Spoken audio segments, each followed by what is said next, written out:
What's going on, trolls? It's your boy, Vinny the Villain here.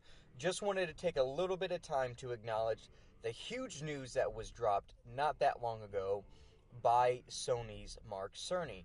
Now, we've finally have some details on the upcoming PlayStation 5, or at least that's what we can refer to it as in the meantime, is the PlayStation 5. Now, I read the article, a lot of stuff went over my head until someone basically translated what certain things mean. You know, I'm really not that much of a tech type of guy. I'm more about the content than I am the hardware. However, people were really pleased, it seems, overall with what they've heard about the upcoming PlayStation. And a few of the big takeaways from me were backwards compatibility with PlayStation 4 games, and also that the next PlayStation is going to be compatible with PSVR.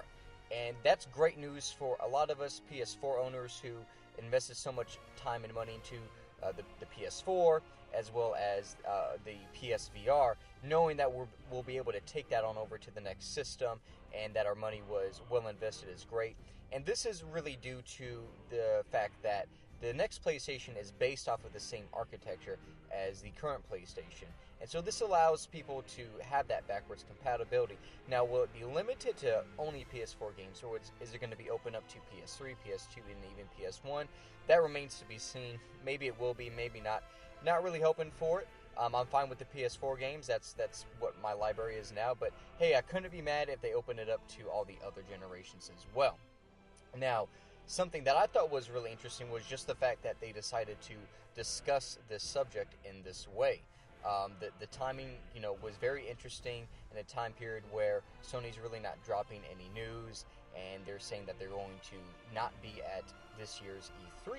So one would think that it's going to be a very slow year for news for Sony. Now, they did have their state of play. They had a lot of VR announcements there, and then randomly Mark Cerny did an interview, and here we go talking about the PlayStation 5.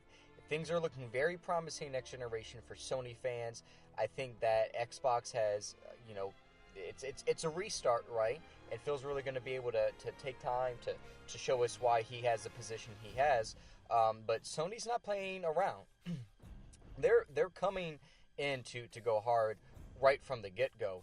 And with them ending this generation with games like Death Stranding, Last of Us Part 2, Ghost of Tsushima, and Dreams, and knowing that catalog of games and all these other games that they've released this generation are going to be instantly available on the next platform is great news to hear. Now, we all know that we're not going to see the same type of generational leaps, I think, from now on as we did in the past, at least in terms of graphics quality, right? Because we've already hit that level where things are pretty photorealistic.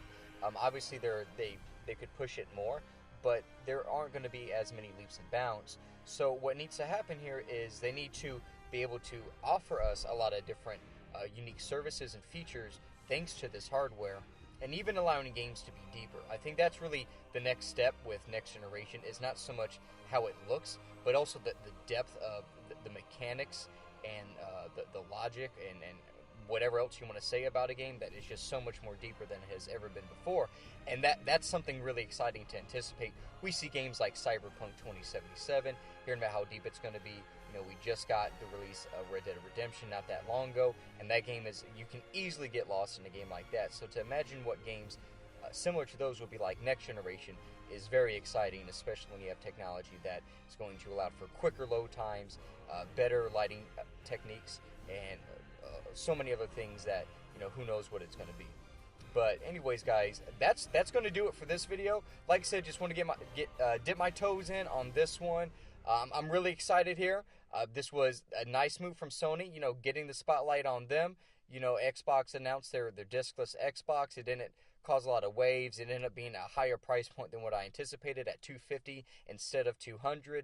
So Sony's still looking really good here, guys. A lot more to come from the Council Trolls. Be sure to like and subscribe to the channel, and we'll see you guys next time.